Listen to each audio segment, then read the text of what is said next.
नमस्कार दोस्तों, मैं सीताराम शर्मा परम दृष्टि क्लासेज में दोस्तों आप लोगों का स्वागत है। दोस्तों हमने आपको 290 क्वेश्चन करवा दिए हैं और आज की क्लास में आपको 40 क्वेश्चन होंगे हिंदी व्याकरण के। पेपर कैसे किस प्रकार से जीडी में आता है उसका, तो यहाँ पर चलिए प्रारंभ करते हैं। दोस्तों क्वेश्चन नंबर है 291। नीचे लिखी शब्दों का वह जोड़ा चुनिए जो एक दूसरे के विलोम हो। यहां पर विलोम प्रकट करना है भाई, कहां कौन सा शब्द यानी विलोम का प्रयोग हो रहा है।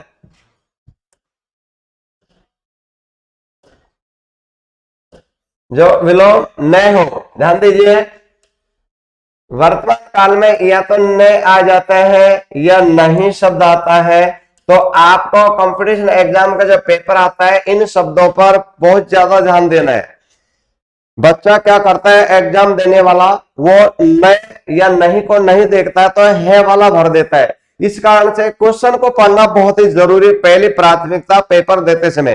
तो यह पूछा गया कि नीचे लिखे शब्दों का वह जोड़ा चुनिए जो एक दूसरे के विलोम न हो। ध्यान दीजिए, जैसे आयात होता है उसका विलोम होता है निर्यात होता है, दृश्य होता है उसका अदृश्य होता है, और प्रत्यक्ष होता है उसका परोक्ष होता है, बिल्कुल सही है। लेकिन दोस्तों आमिष होता है उसका निरामिष होता है। क्या होता है? निरामिष।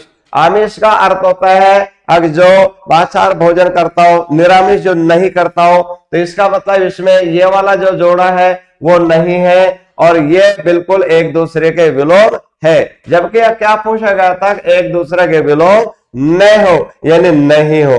तो इसका उत्तर हो जाएगा द। क्वेश्चन नंबर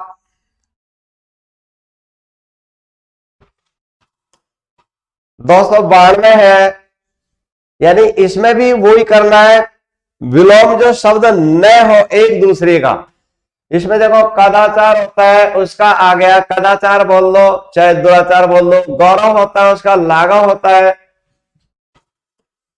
गौरव होता है उसका दोस्तों लाघव होता है। गरिमा होता है उसका लगिमा होता है। अभिग होता है उसका अनभिग होता है। लेकिन कदाचार बोल दो चाहे दुराचार एक ही बात होती है। तो इसका जो उत्तर है वो ये एक दूसरे के विलोम नहीं है। तो दोनों जो क्वेश्चन थे वो ये थे, एक दूसरे का विलोम शब्द नहीं है। क्वेश्चन नंबर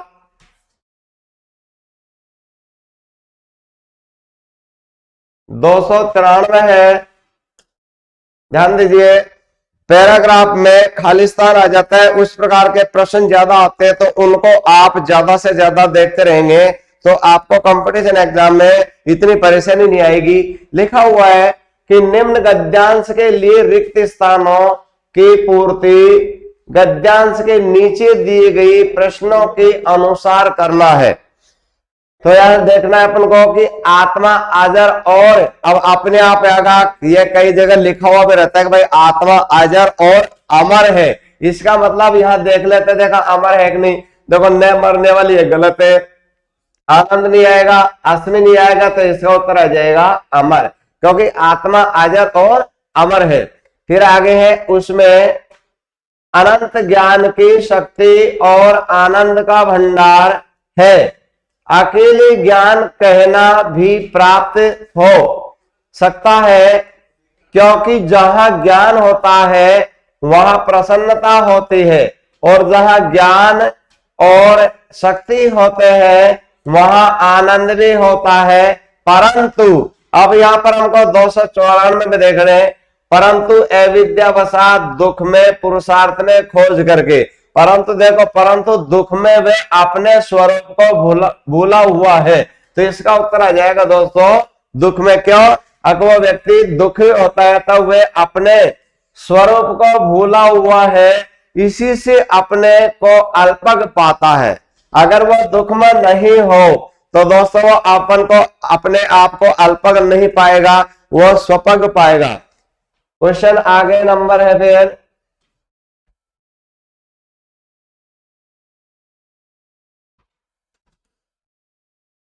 के साथ अल्पज्ञ पाता है। अल्पज्ञता के साथ साथ अल्प शक्तिमता आती है और इसका परिणाम दुख होता है। भीतर से ऐसा प्रतीत होता है जैसे कुछ खोया हुआ है, परंतु यह नहीं समझ में आता कि क्या खो गया है।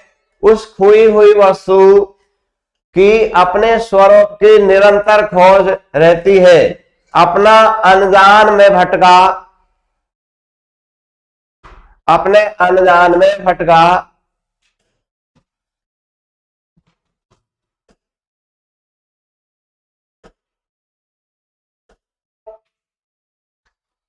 अपने अनजान में भटका करती है, कभी इस विषय की ओर तोड़ती है, कभी उसकी ओर, परंतु किसी की प्राप्ति से तृप्ति नहीं होती, क्योंकि अपना स्वरूप इन विषयों में नहीं है। जब तक आत्मा साक्षात्कार में हो तब तक यानी अब क्वेश्चन नंबर 295 है, 295 को उत्तर देख लेते। तब तक यानी आनंद न्यूनता, अपूर्णता, पूर्णता। तो ध्यान दीजिए 295 में है, यहां पर देखो कि तब तक आनंद की अनुभूति बनी रहेगी और आनंद की खोज जारी रहेगी। तो इसका आ जाएगा, ध्यान दीजिए दोस्तों, यानी जब तक जो आनंद की जब तक आत्मा साक्षात्कार में न होगा तब तक आनंद की अनुभूति बनी रहेगी और आनंद की खोज जारी रहेगी। तो इसमें आ जाएगा क्वेश्चन नंबर 95 में हो जाएगा कि इसका उत्तर हो जाएगा दोस्तों आनंद आ जाएगा। क्वेश्चन नंबर 296 में है,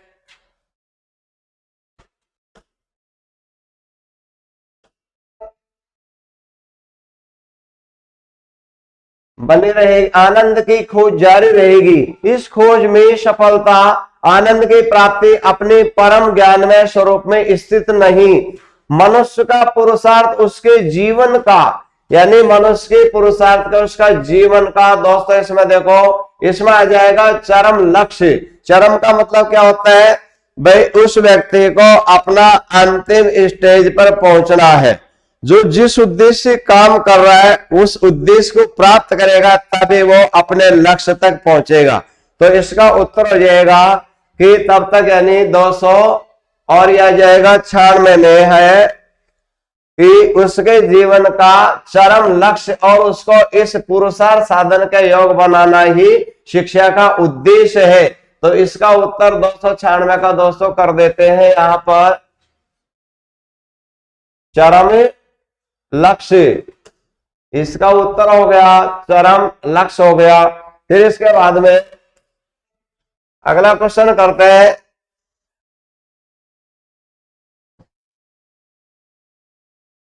दो सौ 96 हो गया। उसके जीवन का चरम लक्ष्य और उसको इस पुरुषार्थ साधन के योग बनाना ही शिक्षा का उद्देश्य है। वह राजनीतिक, आर्थिक और सामाजिक, 297 में आर्थिक, राजनीतिक और सामाजिक। फिर आ जाएगा इसमें व्यवस्था। इसमें दोस्तों क्या आ जाएगा, आर्थिक, सामाजिक और ये आ गया देखो आपके सामने कि वह राजनीतिक, आर्थिक और सामाजिक व्यवस्था सबसे अच्छी है जिससे पुरुषार्थ सिद्धि में सहायता होती है। तो इसका उत्तर आ जाएगा 297 का दोस्तों, यहां पर आ जाएगा व्यवस्था, क्योंकि आर्थिक, सामाजिक ये व्यवस्था होती है तभी वो पूर्ण रूप से प्राप्त करता है। तो इसका उत्तर हो गया व्यवस्था। क्वेश्चन नंबर 298 है, ध्यान दीजिए। इसमें ये पूछा गया कि दिए गए वाक्य का वह भाग ज्ञात कीजिए जिसमें कोई त्रुटि है। यदि कोई त्रुटि नहीं हो तो कोई त्रुटि नहीं है चुने। जैसे ध्यान दीजिए, तितली के पास पंख सुंदर होते हैं, कोई त्रुटि नहीं। तो ध्यान दीजिए, तितली के पास, दोस्तों तितली के पास की क्या आवश्यकता होती है, होगा भाई तितली के पंख सुंदर होते हैं। देखो इसका शुद्धिकरण हम करेंगे तो ये होगा भाई तितली के पंख सुंदर होते हैं। अब ध्यान दीजिए, यानी इसका शुद्ध वाक्य है वो दोस्तों ये बनेगा। अब अपन को यह देखना कि भाई कौन से वाले पैराग्राफ में अशुद्धि है।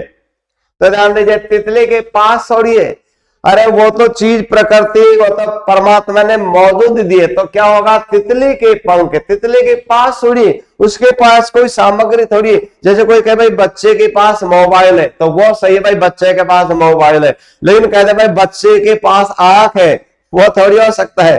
तो इसका मतलब होगा, अब ये वाला जो पैराग्राफ है दोस्तों, इसमें अशुद्धि है। कौन से में अशुद्धि है, इस वाले में अशुद्धि है। अब ध्यान देना है हमको, देखो अगर कोई त्रुटि नहीं है तब उसका उत्तर आ जाता है, चौथा नंबर का आ जाता है, यानी ये वाला आ जाता है। अगर कोई त्रुटि नहीं जब तक चौथा आता है, इसका मतलब पहले वाले में ही अशुद्धि है, तो उत्तर क्या हो जाएगा, दे वाला। ये 1 नंबर होगा दोस्तों, ये 2 नंबर है, ये 3 नंबर है। तो देखो यानी 1 नंबर कोई त्रुटि नहीं, उसका तो 4 नंबर आ जाता है। और 1 नंबर में ये त्रुटि थी, 2 में कोई त्रुटि नहीं है, और 3 नंबर में भी कोई त्रुटि नहीं। और ये कोई अगर पूरा का पूरा वाक्य इस प्रकार से लिख देता तब तो नंबर उत्तर आ जाता, चौथा कोई त्रुटि नहीं, तब बे वाला उत्तर आ जाता। तो इसमें कौन सा उत्तर हो गया कि तितली के पास, तो क्या जाएगा, तितली के, ये पास जो शब्द है वो उसको गलत लिखा हुआ है, तो इसका उत्तर क्या हो जाएगा, ये इसका शुद्ध जो वाक्य दोस्तों ऐसे इस प्रकार से बनेगा। क्योंकि अपन को ये ध्यान देना है, कर्ता कर्म क्रिया सहायक क्रिया वाक्य बनाते समय, और कोई भी जैसे कारक आ जाता था उसके साथ में लगाओ। जैसे आ गया कारक आ गया, यानी तितली के, ये कौन सा कारक आ गया, संबंध कारक आ गया, संबंध कारक है। लेकिन देखो तितली के पास और इसकी कोई आवश्यकता नहीं है। क्वेश्चन नंबर 299 है,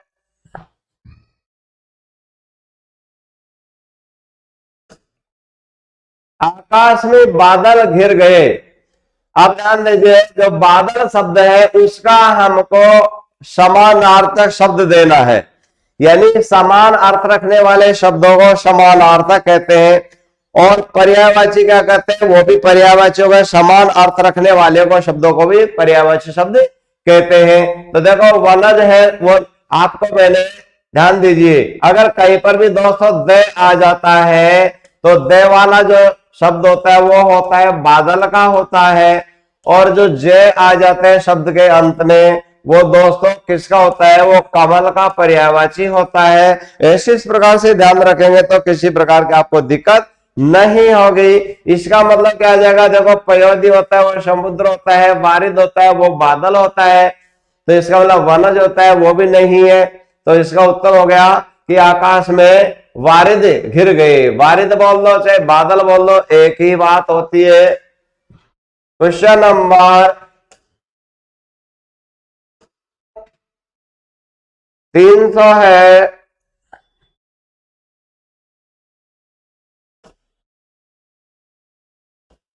प्रकृति का सानिध्य पाकर ही मनुष्य विराट सत्ता की अनुभूति कर सकता है। तो ध्यान दीजिए, प्रकृति का सानिध्य, इसमें भी हमको इसी के समान जैसा शब्दों का प्रयोग करना है। तो देखो प्रकृति की सानिध्य का मतलब होगा प्रकृति की जैसा दिखने वाला, प्रकृति का सानिध्य पाकर ही मनुष्य विराट सत्ता की अनुभूति कर सकता है। तो प्रकृति के सामीप्य पाकर नहीं होगा, यानी प्रकृति का सादृश्य जैसा दिख कर ही और मनुष्य विराट सत्ता की अनुभूति कर देता है। तो इसका उत्तर हो जाएगा सादृश्य। अब ध्यान दीजिए दोस्तों, सादृश्य का अगर विच्छेद करेंगे से प्लस अदृश्य हो जाएगा। नाम पूछ लिया तो कौन सा संधि, दीर्घ संधि हो जाती है।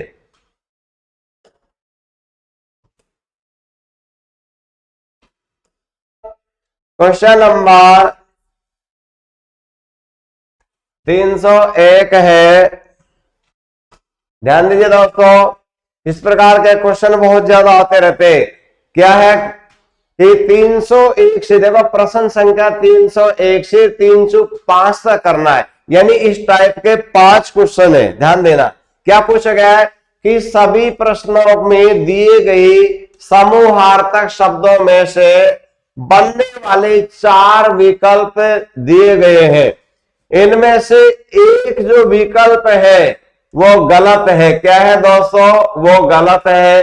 तो आपको पहचान करके और चिन्हित करना है। इसका मतलब 3 जो शब्द है, 3 जो वाक्य शब्द है वो बिल्कुल शुद्ध है और एक गलत है। तो ध्यान दीजिए, जैसे दोस्तों बताओ, जैसे यहां ये क्वेश्चन दे दे भाई मंडल किसका होता है और मंडल किसका नहीं होता, तो ध्यान दीजिए, जैसे आ जाता है मंत्रियों का भी मंडल होता है और शिष्ट भी मंडल होता है और गीत भी मंडल होता है, लेकिन देखो प्रभा मंडल ये दोस्तों नहीं होता है। तो इसका उत्तर हो जाएगा ऐसे। अब इसके साथ साथ दोस्तों आपको एक बात और बता रहा हूं, अगर कभी भी अगर मान लीजिए अकेला मंत्री आ जाता है तो दोस्तों बड़ी ई की मात्रा का प्रयोग करता है, यानी मंत्री शब्द अंत में आता है तो वो मंत्री शब्द को बड़ा लिखते हैं। जैसे आ जाते हैं प्रधानमंत्री, जैसे ऐसे इस प्रकार से लिखेंगे दोस्तों प्रधानमंत्री, क्योंकि ये अंत में आया। ठीक है दोस्तों, जैसे प्रधानमंत्री, जैसे मुख्यमंत्री, जैसे शिक्षा मंत्री, ऐसे। लेकिन अगर मान लीजिए मंत्री शब्द प्रारंभ में आता है और उसके बाद में कोई दूसरा शब्द हो तो वहां हमेशा दोस्तों छोटी मात्रा का प्रयोग किया जाता है। जैसे लिख दिया मंत्री और मंडल लिख दिया, जैसे दोस्तों मंत्री परिषद लिख दिया, मंत्री परिषद। तो ये दोस्तों शुद्ध और अशुद्धि में ऐसे शब्द अनेक बार आते हैं। एक बार पुनः याद रखना, अगर मंत्री शब्द बाद में हो तब तो बड़ी ई की मात्रा लग जाएगी, जैसे बड़ी ई की मात्रा ये लग गई। लेकिन अगर मंत्री शब्द पहले हो और मंत्री के बाद में कोई दूसरा शब्द हो तो वो मंत्री हमेशा छोटी ई की मात्रा लगती है। जैसे छोटी ई की मात्रा, जैसे छोटी ई की मात्रा, ये ऐसे इस प्रकार से आपको ध्यान देना है। तो ये ऐसे टाइप का जो क्वेश्चन है एक 301 से और 305 तक है। तो अब यहां पर देखो हमको क्या करना है, आगे नंबर 302 वाला है। यहां पर ये आ गया था कि 4 शब्द है, जैसे ये यूथ शब्द है। ठीक है दोस्तों, अब यूथ शब्द कौन कौन से शब्दों के साथ में यूथ का प्रयोग किया जाता है? यूथ का मतलब होता है दोस्तों कोई चीज जो प्रस्थान करती है। जैसे आ जाता है मान लीजिए अब मृग यूथ, मृगों का यानी ये झुंड हो गया, मृग प्रस्थान कर रहे हैं। जैसे गजों का भी होता है दोस्तों, और दोस्तों वराह का भी, और ग्रंथ यूथ। देखो तो यानी ग्रंथ का यूथ नहीं होता है, ये भी होता है, और इसका मतलब ये उत्तर होगा। तो 3 तो बिल्कुल इनके साथ में यूथ शब्द का प्रयोग किया जाता है। इसकी जगह ऐसे हो जाता जैसे सेना और यूथ हो जाता, भाई सेना का प्रस्थान हो रहा है, ऐसे इस प्रकार से। लेकिन ग्रंथों का कोई यूथ नहीं होता, ग्रंथ अपने आप थोड़ी जाएंगे, यानी कोई भी जो सजीव चीज होती है वो प्रस्थान करती है, ऐसे इस प्रकार से। तो देखो मृग क्या हो गया, हिरणों का जो झुंड जा रहा है, गजों का हाथियों का झुंड जा रहा है, वरा यानी और तरह के पशुओं का, वानरों का झुंड जा रहा है। ऐसे इस प्रकार से दोस्तों हमको क्वेश्चन छांटना है। फिर दोस्तों 3 भी सेम इसी प्रकार का होगा। वो ये पूछा गया है कि आगार शब्द, यानी 3 शब्द ऐसे जहां आगार का प्रयोग किया जाता है, लेकिन एक शब्द ऐसा है जहां पर आगार का प्रयोग नहीं किया जाता। तो देखो जैसे कोषागार, इसमें प्रयोग किया जाता है। जैसे दोस्तों धनागार, धन का भी आगार होता है, और जैसे ग्रंथों का भी आगार होता है जहां ग्रंथ रखे जाते हैं। लेकिन देखो बेगार ये वाला शब्द नहीं है, तो इसके साथ में यानी आगार शब्द का प्रयोग नहीं किया जाता। आगार का शब्द होता है दोस्तों ऐसी जगह जहां बहुत सारी चीज रखी जाती है। जैसे बसों का आगार होता है, जिसको डिपो भी बोलते हैं अंग्रेजी में, ऐसे कोषागार धन भी एक जगह एकत्रित करते थे, उसका भी यानी आगार होता है, भवन होता है, जगह होती है। आले बोल लो, आले एक घर हो गया छोटा, आगार होगा बड़े रूप में हो जाता है। और धन का भी होता है, ग्रंथों का भी रखा जाता है, तो यानी बेगार है वो बिल्कुल इसका गलत हो जाएगा। क्वेश्चन नंबर 304 है। अभी एक क्वेश्चन और रहेगा ऐसे इस प्रकार से, ध्यान दीजिए दोस्तों। हमको ये देखना है कि कौन से शब्द के साथ में गणों का प्रयोग किया जा सकता है और किसके साथ नहीं किया जा सकता। तो 3 शब्द तो ऐसे जहां पर गणों का प्रयोग किया जाता है और एक शब्द ऐसा है जहां गणों का प्रयोग नहीं किया जाता है। जैसे ध्यान दीजिए, जैसे देखो दोस्तों, जैसे कर्मचारी गण बिल्कुल होता है, छात्रों का गण होता है, देखो ताराओं का गण होता है, लेकिन पुष्प गण नहीं होता है दोस्तों। पुष्पों का क्या होता है? गुच्छा होता है। ठीक है दोस्तों, ऐसे प्रकार से तो 3 शब्द हैं, ये तो बिल्कुल सही है, लेकिन ये गलत है। इस प्रकार का क्वेश्चन एक और है, तो उसको भी अपन को छांटना है, जो 301 से 305 तक सेम जो शब्द थे। ध्यान दीजिए, क्वेश्चन नंबर 305 है दोस्तों। हमको क्या छांटना है कि ये जो पुंज शब्द है, इसमें यानी एक शब्द ऐसा है जहां पुंज की शुद्धता नहीं है और 3 ऐसे जहां पुंज किया जाता है। जैसे देखो, प्रकाश पुंज, यानी प्रकाश का भी पुंज होता है, बिल्कुल सही है। जैसे ताराओं का भी पुंज होता है और आशा पुंज होता है, लेकिन जैसे लंच पुंज, ये बिल्कुल गलत है। तो 3 तो बिल्कुल सही है पुंज का, लेकिन ये वाला बिल्कुल गलत है। तो हमको 3 शब्द शुद्ध है और एक वाला गलत है। क्वेश्चन नंबर 306 है।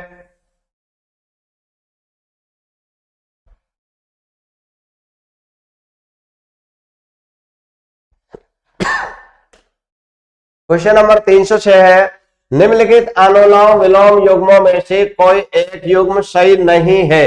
ध्यान दीजिए दोस्तों, एक दूसरे का विलोम है। जैसे अनुलोम का कहा जाता है भाई, अनुलोम विलोम, यानी एक विलोम हो गया और एक दूसरा आपस में एक दूसरे के विलोम, यानी विपरीत अर्थ रखने वाले शब्दों को विलोम शब्द कहते हैं। तो अपन को यह छांटना है, 3 तो बिल्कुल सही है और एक क्या नाम से एक युग्म सब नहीं है, तो नहीं है उसको छांटना। देखो, अंतर होता है उसका बहिरंग होता है दोस्तों, बिल्कुल सही है। उचित होता है उसका अनुचित होता है, और सुख होता है उसका दोस्तों दुख होता है, सुसाद होता है उसका दुसाद होता है। तो इसका मतलब इसमें से वाला हो गया, क्योंकि सुख के साथ में किसका प्रयोग किया जाता है? दुख का प्रयोग किया जाता है, कष्ट का नहीं। कष्ट अलग चीज होते हैं, सुख और दुख का जोड़ा है। जैसे लाभ के साथ में हानि का प्रयोग किया जाता है। एक बात और बता देता हूं दोस्तों, देखिए, अगर मान लीजिए संस्कृत भाषा का विलोम होता है, तो दोस्तों संस्कृत भाषा का ही विलोम करना पड़ेगा, और अगर हिंदी भाषा का होता है तो हिंदी भाषा का ही विलोम करना पड़ता है। कैसे? जैसे आ जाता है, मान लीजिए अवनी शब्द दोस्तों किसका है? संस्कृत भाषा का है, तो अवनी का विलोम अंबर ही होगा। अब अवनी को क्या कहते हैं? यानी धरती हो गया, तो धरती का दोस्तों हम आकाश ही करेंगे, ये नहीं कि भाई धरती का हमको अंबर कर देंगे। तो संस्कृत भाषा का शब्द है तो संस्कृत का हो गया, हिंदी का है तो हिंदी का होगा। ऐसे दोस्तों देशज भाषा का है, क्षेत्रीयता हो जाता है देशज। जैसे आ जाता है, मान लीजिए छोरा शब्द आ गया, तो दोस्तों उसका देशज में होगा, छोरी हो जाएगा। और क्या नाम से, अगर विदेशी भाषा है तो दोस्तों विदेशी भाषा का प्रयोग किया जाएगा। कैसे, किस प्रकार से? जैसे बेगम शब्द है, वो दोस्तों उर्दू का है, विदेशी भाषा है, तो बेगम का विलोम क्या होगा? यानी बादशाह होगा। तो ऐसे इस प्रकार से आपको यह ध्यान देना है कि विलोम शब्द जिस भाषा का होता है उसी भाषा का विलोम शब्द को मान्यता मिलती है। ये नहीं अगर भाई अवनी का हम यहाँ पर क्या नाम से आकाश कर सकते या धरती का अंबर कर सकते, बिल्कुल गलत हो जाता है। ठीक है दोस्तों, तो यानी इसमें क्या होगा कि इसका उत्तर ये होगा, ये सही नहीं है। क्वेश्चन नंबर 307 है, अपेक्षा का विलोम बताइए। ध्यान दीजिए दोस्तों, अपेक्षा, इसका हमको विलोम बताना है। देखो, निंदा बिल्कुल गलत है, अनुपेक्षा बिल्कुल गलत है, तिरस्कार बिल्कुल गलत है, अपेक्षा का उपेक्षा हो जाएगा। ठीक है दोस्तों, अपेक्षा और उपेक्षा। ठीक है, तो ऐसे इस प्रकार से हमको विलोम का प्रयोग करना है। क्वेश्चन नंबर 308 है, सुल्ताना शब्द का विपरीतार्थ शब्द चुनिए। ध्यान दीजिए दोस्तों, कोई चीज सुलटा दी तो इसका मतलब क्या होगा भाई, फ्री हो गए। लेकिन कोई चीज उलझा देते हैं तो उसमें फ्री थोड़ी होते हैं, तो इसका क्या हो जाएगा भाई, उलझाना। देखो, पलटाना बिल्कुल गलत है, मिटाना बिल्कुल गलत है, निपटाना बिल्कुल गलत है।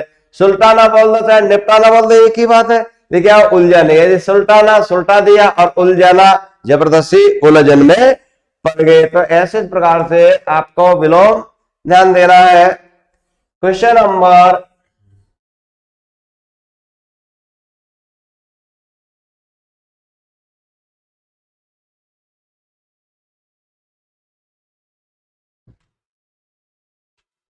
'ध्यान दीजिए, प्रश्न संख्या 309 से और 11 तक है दोस्तों। 9, 10, 11 तीन प्रश्न ऐसे आएंगे, ध्यान देना।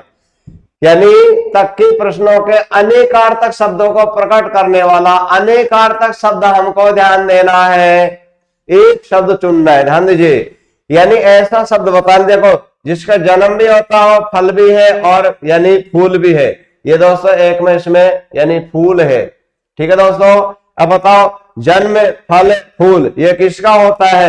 देखो, प्राण नहीं है और उद्भव नहीं है।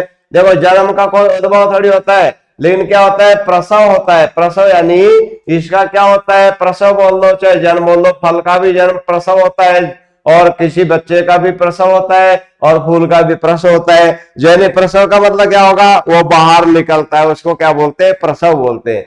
तो ऐसे इस प्रकार से दोस्तों उद्भव तो क्या हो जाता है, कोई चीज बहती है, प्रवाहित होती है। जैसे गंगा नदी हिमालय से उद्भव होती है। ठीक है दोस्तों, तो इसका उत्तर हो जाएगा प्राण होते नहीं है और कोई नहीं, ये नहीं है। तो ऐसे इस प्रकार से अब आगे भी इसी प्रकार से रहेंगे। 309 था, 10, 11 ये ऐसे टाइप के देने हमको, ये जो तीन शब्द है और उसी से संबंधित चौथा शब्द अपन को छांटना है। अभी आपको बता देंगे। क्वेश्चन नंबर है यहाँ पर कि ये जो तीन शब्द दिए गए, पत्ता, चिट्ठी और पंख, उससे मिलता जुलता कौन सा शब्द है? ध्यान दीजिए, देखो पंख तो इसमें वैसे आ ही गया, कोई दिक्कत नहीं। पन्ना होता नहीं है दोस्तों, और कोई, तो इसका मतलब क्या होगा, देखो पत्ता बोल दो चाहे चिट्ठी बोल दो चाहे पत्र बोल दो चाहे पंख बोल दो, एक ही बात होती है दोस्तों। तो इसका उत्तर हो जाएगा यानी ए उत्तर हो गया पत्र। अब ऐसे इसी प्रकार का क्वेश्चन एक और है। जैसे ये क्वेश्चन थे ना, आपको क्या दिया गया था कि प्रश्नों के अनेकार्थ शब्द को प्रकट करने वाला शब्द चुनना है। यानी ये तीन जैसे अर्थ है वैसा भी इधर आ जाएगा, अनेकार्थक बोलते हैं। क्वेश्चन नंबर 311 आ गया, निकृष्ट, दौन और रहित, ऐसे इस प्रकार के शब्दों का आ जाएगा। भाई निकृष्ट है वो, और दौन है और रहित है, तो उसका ध्यान दीजिए दोस्तों। देखो, हे आता नहीं है, श्रेय आता नहीं है, श्रेष्ठ आता नहीं है, तो निकृष्ट बोल दो, ये आ गया दोस्तों हीन बोल दो, रहित बोल दो। यानी इनका अर्थ क्या होता है भाई, बुरा होता है। तो हीन का अर्थ भी बुरा होता है, हे का अर्थ होता है देखना, श्रेय यानी अच्छा होता है, श्रेष्ठ यानी अच्छा होता है। ठीक है दोस्तों, ऐसे इस प्रकार से हमको ध्यान देना है। अब ध्यान दीजिए दोस्तों, क्वेश्चन नंबर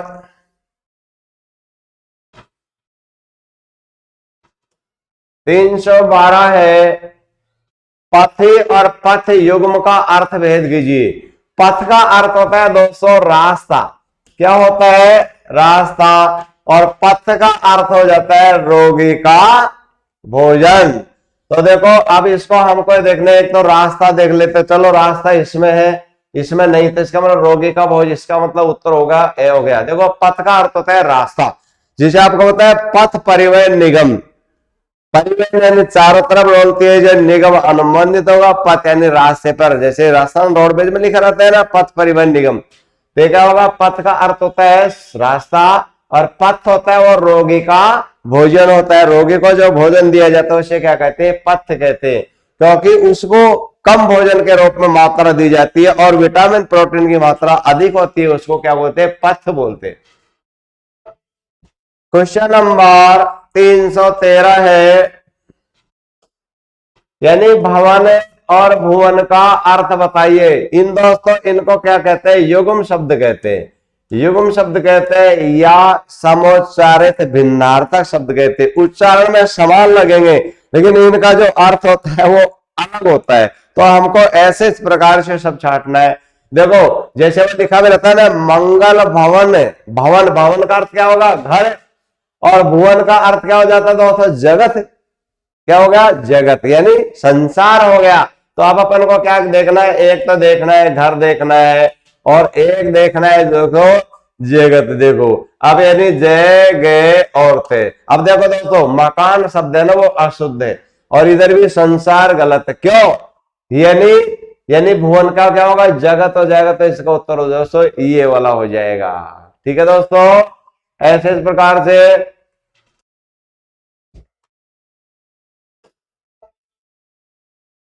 क्वेश्चन नंबर 314,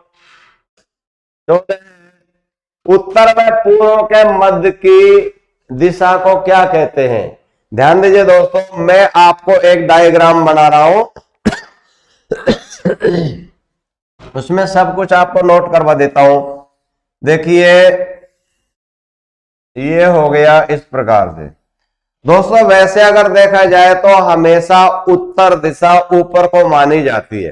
किधर मानी जाती है? ऊपर को। लेकिन अगर आपको सही जजमेंट नहीं बैठता है तो जहां अपन रहते उधर को पूर्व मान लो, वही बात हो जाएगी। ठीक है दोस्तों, चलो ऐसे करते हैं। तो इसको अपन यानी पूर्व, ये तो हो गया उत्तर हो गया।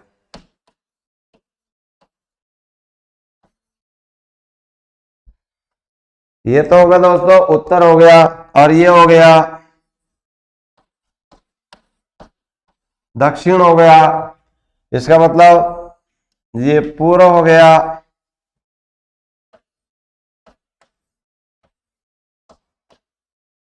ये पश्चिम होगा दोस्तों। अब हम इसके भाग बना लेते, यूं करके और यूं भाग बना लिया। यूं दोस्तों भाग बना लिया अपन ने, और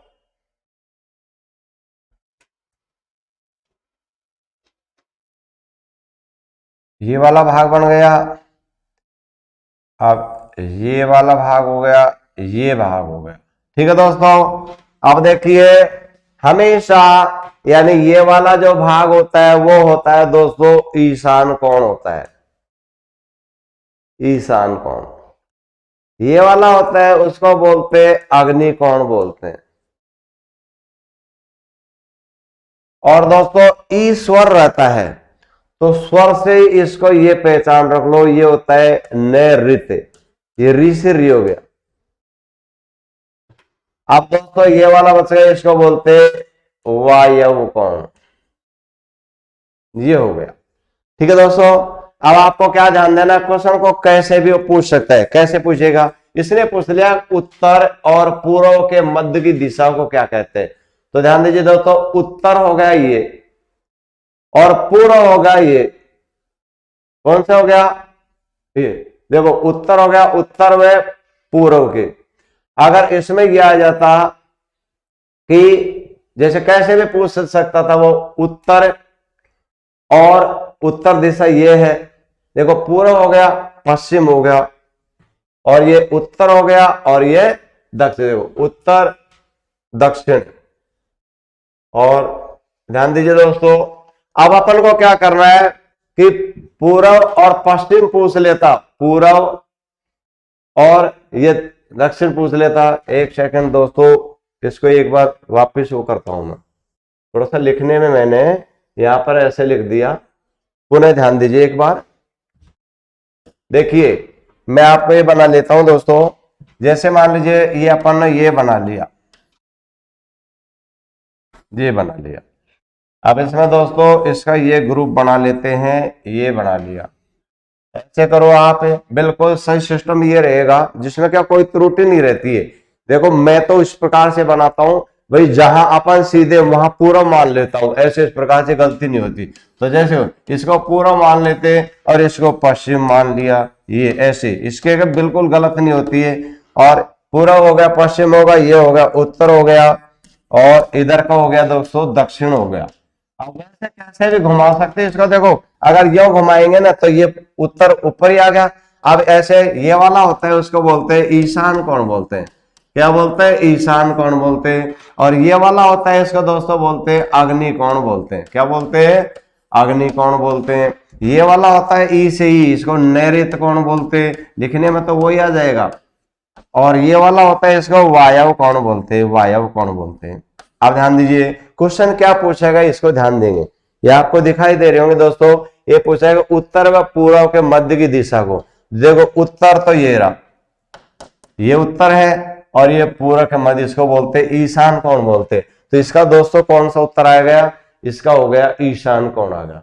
अब मैं क्वेश्चन बना देता हूं, अगर वो ऐसे पूछ लेता, ध्यान देना कैसे, अगर वो ऐसे पूछ लेता भाई पूर्व और दक्षिण के कोण को क्या कहते हैं, दक्षिण के कोण को, तो देखो आपके सामने पूर्व और दक्षिण के कोण को क्या कहते हैं, पूर्व ये रहा और दक्षिण ये रहा, इसको क्या कहते हैं, इसको कहते हैं अग्नि कोण। तो इसका उत्तर कौन सा आ जाता?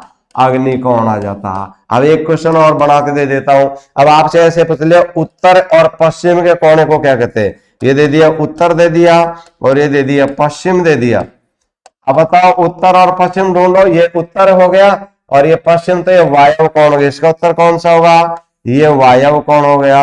ये एक वाक्यांश में भी पूछे जाते और ये जीके में भी पूछ सकते हैं, ये वाला जो दिशा वाला होता है। अब ऐसे पूछ लिया, मान लीजिए उसने पूर्व और दक्षिण को बता दिया, अपन ने दक्षिण और पश्चिम को क्या कहते हैं, अब लिख देते हैं दक्षिण, और ये हो गया पश्चिम के कोण को क्या कहते हैं, पश्चिम।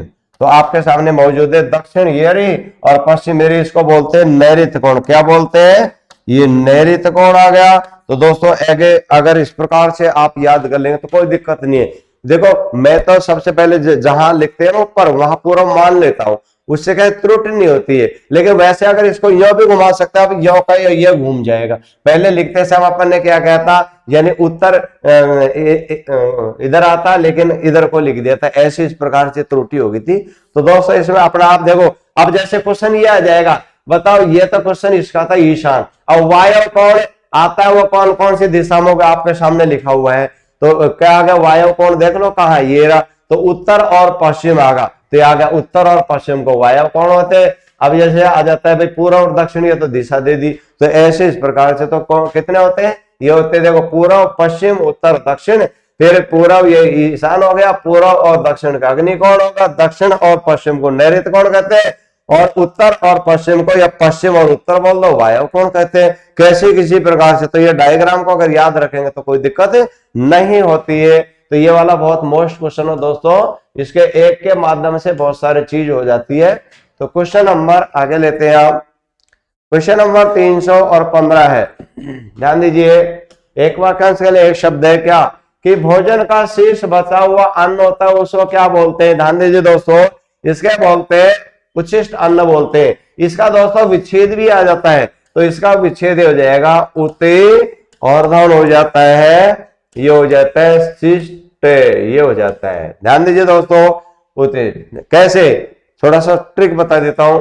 अगर कहीं पर भी यानी आधा च हो उसके बाद में छ हो, तो च का तो दोस्तों तय बन जाता है, और अगर मान लीजिए छ है ना, उसका से बन जाएगा, ये बन जाएगा। इसका ये बनाओ और इसका ये बनाओ। तो ध्यान दीजिए, जैसे ये उच्छिष्ट था, अब ये छ था, छ का तो क्या बनेगा, तय बना दिया, और ये छ है, ये छ है, उसका क्या बनेगा, से बनेगा, से बनेगा। ई की मात्रा तिर्यक।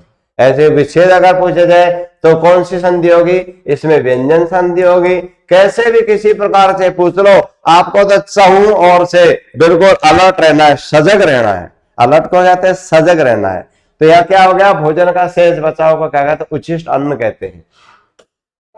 क्वेश्चन नंबर 316 है, अविवाहित जो महिला होती है उसे क्या कहते हैं, अविवाहित महिला को क्या कहते हैं। देखो, अपरिणीता नहीं, कुमारी, अनुड़ा और परिणीता। ये तो परिणीता तो शादी हो जाती है उसको कहते हैं, तो क्या होगा, कुमारी कहते हैं उसको। जैसे अविवाहित पुरुष को क्या कहते हैं, उसको कुमार कहते हैं। इसी कारण से तो पहले के नाम से वो लिखा रहता था। अगर भाई जैसे राजकुमार, इसका मतलब भाई जैसे मान लीजिए आ जाता है भाई सविता कुमारी, इसका मतलब अविवाहित है। भी कुमार और कुमारी का वास्तविक अर्थ होता है अविवाहित। तो ये दे रहे अविवाहित महिला को कहते हैं जिसकी शादी नहीं हुई है। मान लो उम्र तो ज्यादा हो सकती है, तो ऐसे इस प्रकार से ऐसे। क्वेश्चन नंबर 317 है, मन विकार की संधि होगी दोस्तों, इसका संधि होगा मैनोविकार। इसका दोस्तों कैसे होगा, किस प्रकार से होगा, ध्यान दीजिए। कहीं पर भी एक सूत्र बता देता हूं, अगर दोस्तों ओ की मात्रा आ जाती हो, या ऐसे इस प्रकार से रहे हो, या ये रहे हो, या तीनों से आ जाते हैं आधे, ये वाले आधे से आएंगे, तो आप इनकी जगह हमेशा विसर्ग कर सकते हो, कोई भी दिक्कत नहीं आएगी, मैं गारंटी लेता हूं। जैसे एक एक उदाहरण समझा देता हूं। देखो अब 1% ओ की मात्रा गुण संधि में भी आती है, लेकिन अगर ए और उ आ जाता है तो वहां ओ बन जाता है, तो 1%, ये ध्यान रखो, तब तो कौन सी संधि हो जाती है, ये गुण संधि हो जाती है। इतना सा भी ध्यान रख लेना। अब अगर चलो इसको गुण संधि बना, मन धन उ विकार बैठ रहेगा, नहीं बैठ रहा, तो क्या हो जाएगा, इसका मन धन विकार का मनोविकार शुद्ध शब्द बनेगा, ये वाला बनेगा। चलो अब देखो रे वाला उदाहरण दे देता हूं। जैसे आ जाता है दोस्तों दुर्जन आ गया, तो क्या होगा इसका दू और धन क्या हो गया, जन हो गया। जैसे आ जाता है मान लो पुनर्जन्म आ गया, पुनर्जन्म आ गया, तो इसका भी विच्छेद क्या हो जाएगा, यानी पुण्य और धन जन्म हो जाएगा, ये पुण्य लिख दिया और धन लिख दिया, जन्म लिख दिया। तो ऐसे इस प्रकार से, ऐसे देखो रे का उदाहरण आ जाता है। जैसे आ जाता है नीरज आ गया, तो इसका विच्छेद क्या होगा, नी और धन हो गया, रज हो गया। ऐसे इस प्रकार से, जैसे नाहस्ता आ गया तो नादंता, जैसे दुष्ट आ गया दूधंट, जैसे ये आ गया नमस्ते, जैसे नमेधन ते, तो कौन सी संधि होगी, विसर्ग संधि होगी, नाम भी पूछ लिया जाता है। तो और आपको विस्तृत रूप से अगर वो करना है तो आप संधि वाली जो वीडियो रहेंगे ना, उसको आप देखना, बहुत बढ़िया तरीके से ऐसी ट्रिक बता रहा के आराम से, दिक्कत नहीं होगी। क्वेश्चन नंबर 318 है, सरोज का विच्छेद होगा, सरोज का विच्छेद क्या होगा, तो देखो सरोज आपका अभी बताया था ना, ओ की मात्रा आगे, तो ओ की मात्रा कहाँ आती है, वो याद आती है विसर्ग संधि ने, तो इसका हो जाएगा सरे और धन जय। सर का होता है ताला में जन्म लेने वाला कौन होता है, सरोज। सरोज किसका पर्यायवाची है, कमल का पर्यायवाची है। किसका है, कमल का पर्यायवाची है। ऐसे जैसे सरोवर आ गया, यालो सरोवर का दे दिया, तो ओ की मात्रा की विसर्ग संधि होगी, सरे और धन हो जाएगा वर हो गया, यालो विसर्ग संधि है, ये दो बिंदी आ गई ना विसर्ग संधि। ऐसे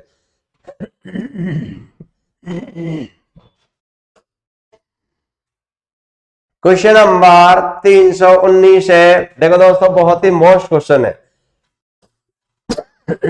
अनुपस्थित शब्द में उपसर्ग एवं मूल शब्द का सही विकल्प देना है। इसका विच्छेद करके देख लो कैसे। अब ऐसा कर दे दूं, चलो पहले आप लोगों से ऐसे पूछ लेता हूं, उपसर्ग मूल शब्द का विकल्प दीजिए। अगर इसका क्या नाम से, जैसे ऐसे दे दे भाई, अनु है या अन है या अन है, ऐसे दे देगा, तो दोस्तों इनमें से उत्तर छांटना है। तो आप विच्छेद करके देख लेते हैं, तो इसका हो जाएगा अने और धने उपस्थित, अन धने उपस्थित,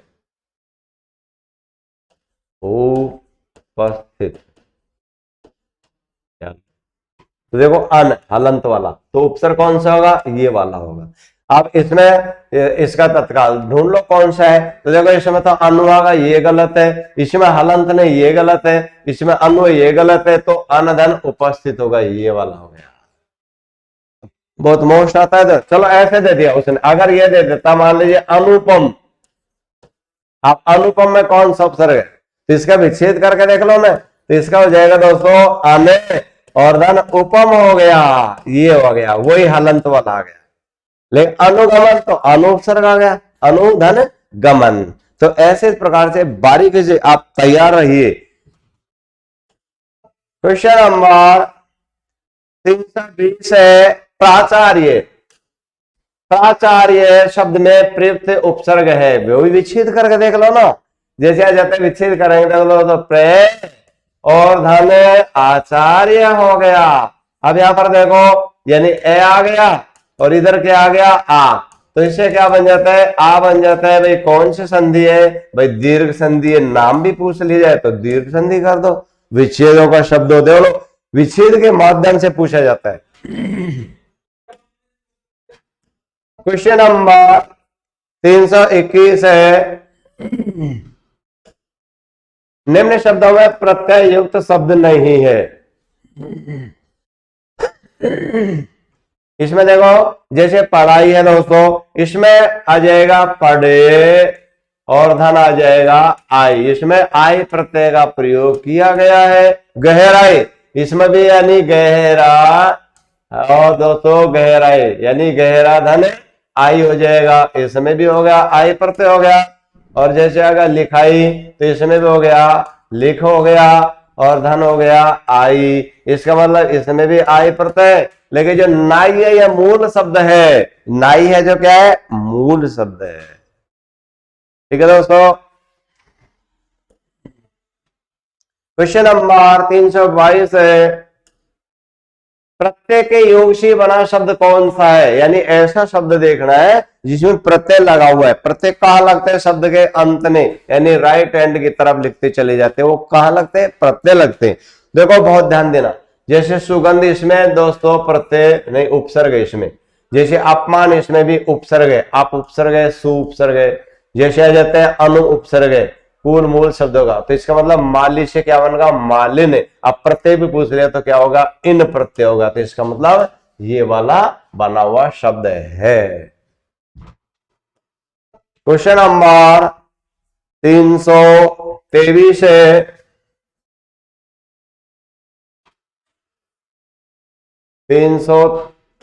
है, ढाक के 3 पात लोकोक्ति का अर्थ बताइए। ढाक के 3 पात में लोकोक्ति का अर्थ बताना है।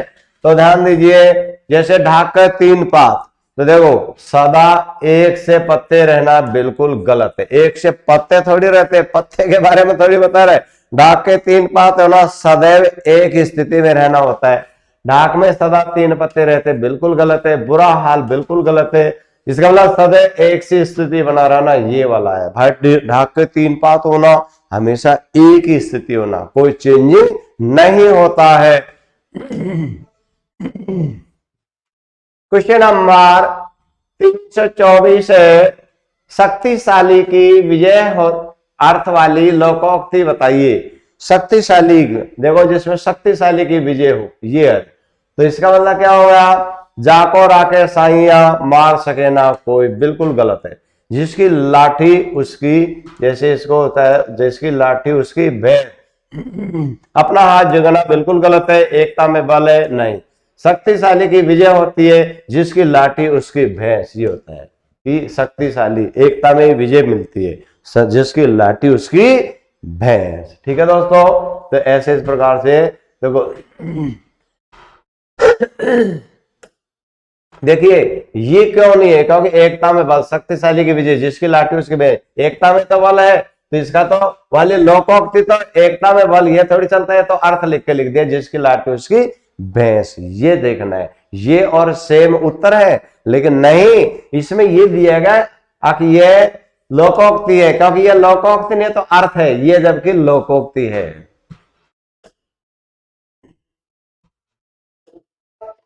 क्वेश्चन नंबर 325 है, शुद्ध वाक्य का चयन करना है। यानी जो शुद्ध वाक्य हो उसके, देखो मेरी 5 बहनें और 1 भाई है, बिल्कुल गलत है। मेरी 5 बहनें और 1 भाई है, बिल्कुल दोस्तों गलत है। यहां पर देखो ऊपर वो नहीं है, ये गलत है। मेरी 5 बहनें और 1 भाई है, ये भी दोस्तों बिल्कुल गलत है। मेरी मेरे 5 बहन ऐसे आता है मेरे, अगर मेरा 1 भाई और 5 बहनें, दोस्तों ये बिल्कुल राइट है। तो देखो मेरा 1 भाई, क्योंकि 1 इसलिए मेरा आ गया। और दोस्तों ज्यादा आता है जब मेरे आता है, क्यों, अगेन मेरा अकेली होता है ना भाई, मेरी बहन है तब तो ये आ जाता। लेकिन मेरी 5 बहनें, मेरे 5 बहनें और 1 भाई है, तो ऐसे आएगा मेरा 1 भाई और 5 बहनें हैं मेरा। देखो तो ऐसे आएगा मेरा 1 भाई और 5 बहनें हैं। क्वेश्चन नंबर 326 है, शुद्ध वाक्य का चयन करना है। यानी शुद्ध वाक्य का चयन करना है। ध्यान दीजिए क्या होगा, माता पिता की शुश्रूषा करनी चाहिए। दोस्तों ये शुश्रूषा की जगह क्या होगा, या तो रोगी की सेवा की जाती हो, इसकी ये गलती, इसमें सेवा आता, माता पिता की सेवा करने। तूफान उगने का संदेश है, उगने का थोड़ी है दोस्तों, ये गलत है। अनेक निरपराधी दंड के भागी हुए, इसके एकमात्र दो कारण, एकमात्र ये बिल्कुल गलत दे दिया, तो इसका मतलब अनेक निरपराधी दंड के भागी हुए, ये बिल्कुल सही है, क्योंकि जो अपराधी होते हैं वो दंड के भागीदारी होते हैं। ठीक है दोस्तों, ऐसे। क्वेश्चन नंबर 327 है, शुद्ध वाक्य का चयन करना है। वह एक महिला विद्वान थी। दोस्तों हमेशा ध्यान दीजिए, स्त्रीलिंग शब्द होता है ना, वहां विद्वान की जगह विदुषी आता है, पहली तो त्रुटि ये है, अब अपन को ये ध्यान देना है। और पुल्लिंग होता है वहां क्या लिखा जाता है, विद्वान लिखा जाता है। ऐसे इस प्रकार से, जैसे देखो पुल्लिंग होता है वहां दोस्तों कवि लिखा जाता है, लेकिन जो स्त्रीलिंग होता है वहां क, वे और यित्री ये लिखा जाता है। इसको भी आप यानी याद रखना है। अब अपन को क्या है, वह एक महिला विद्वान थी, बिल्कुल गलत है। वह एक विदुषी महिला थी, तो देखो ये ऊ की मात्रा है दोस्तों, ठीक है। और एक विदुषी महिला थी, वह ये वह शब्द बाद में आया, इसलिए ये गलत है। वह एक विद्वान महिला थी, बिल्कुल गलत है। तो अगर वह एक विदुषी महिला थी, इसका मतलब जो वह वाला है, क्योंकि पुल्लिंग शब्द होता है वहां क्या आता है, विद्वान आता है, और स्त्रीलिंग में विदुषी का प्रयोग किया जाता है। ऐसे देखो पुल्लिंग होता है वहां कवि का प्रयोग किया जाता है, जो स्त्रीलिंग होता है वहां हमेशा कवियत्री का प्रयोग किया जाता है। तो ऐसे हमको सारी चीजों को याद रखनी है, याद रखोगे तो बढ़िया रहेगा। क्वेश्चन नंबर 328 है, नवनिधि समस्त पद में कौन सा समास, ओहो नवनिधि, नव का अर्थ क्या होता है, ध्यान दीजिए दोस्तों, नव का अर्थ होता है नौ, यानी अष्ट सिद्धि नौ निधि के दाता। 8 प्रकार के सिद्धि होते हैं, 9 होते हैं, निधि होती है। निधि यानी होता है दोस्तों खजाना होता है। तो देखो किसका बोध आ गया, ये संख्या आ गया, और ये क्या नाम से पहला क्या आ गया, यानी ये तो संख्या है, क्या है दोस्तों, संज्ञा नहीं है, संख्या है। क्या है, संख्या। पहला पद क्या जाता है, जहां पर प्रथम पद संख्यावाचक हो, संख्यावाचक हो, और दूसरा पद प्रधान हो, दूसरा पद होता है दूसरा, वहां हमेशा दोस्तों कौन सा होता है, द्विगु समास होता है। जैसे पंच रत्न आ गया, रत्न कितने, 5 रत्न है। जैसे आ जाता है दोस्तों, मान लीजिए आ गया तिराहा चौराहा, तो क्या आ गया, संख्या का बोध आ गया। तो इसमें कौन सा हो गया, द्विगु समास हो गया। तो ये वाला तत्पुरुष में कारक के चिन्हों का प्रयोग किया जाता है। जैसे दासी पुत्र, दासी का पुत्र, द्वंद समास होता है, वहां दोनों पद बराबर के होते हैं, जैसे माता पिता, माता और पिता, और इनमें से ये बिल्कुल गलत है। तो उत्तर हो गया द्विगु समास का प्रयोग किया गया है। क्वेश्चन नंबर 329 है, चक्रपाणी समस्त पद का सही विग्रह होगा। ओहो, चक्रपाणी है जिसके हाथ में, कौन के हाथ में, भगवान विष्णु के हाथ में है चक्र जिसके, तो चक्र के साथ पानी बिल्कुल गलत है। चक्र और पानी थोड़ी है, चक्र जैसा पानी थोड़ी तुलना, तो चक्र है पानी में जिसके, पानी का अर्थ होता है हाथ, यानी चक्र जिसके हाथ में, कौन के हाथ में, भगवान कौन है, विष्णु भगवान के हाथ में है।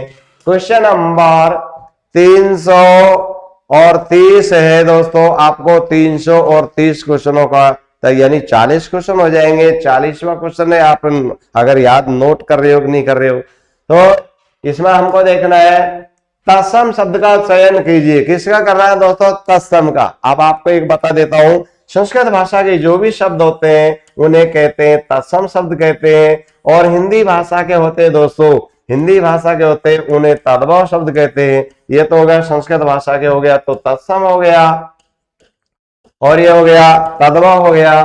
तो ध्यान दीजिए दोस्तों, अब यहाँ पर देखो ऊन शब्द है, इसमें पूछा गया तत्सम पूछा गया। ऊन है वो हिंदी का है, और ऊंच है वो हिंदी का है, उल्लू है वो हिंदी का है, तो उष्ट होता है, ये हो गया। इसको हिंदी में क्या बोलते हैं, ऊंट बोलते हैं। तो दोस्तों ऐसे संस्कृत भाषा का हो तो संस्कृत का बताइए, हिंदी का है तो हिंदी का बताइए, देशज का है तो देशज का बताइए, विदेशी है तो विदेशी बताइए।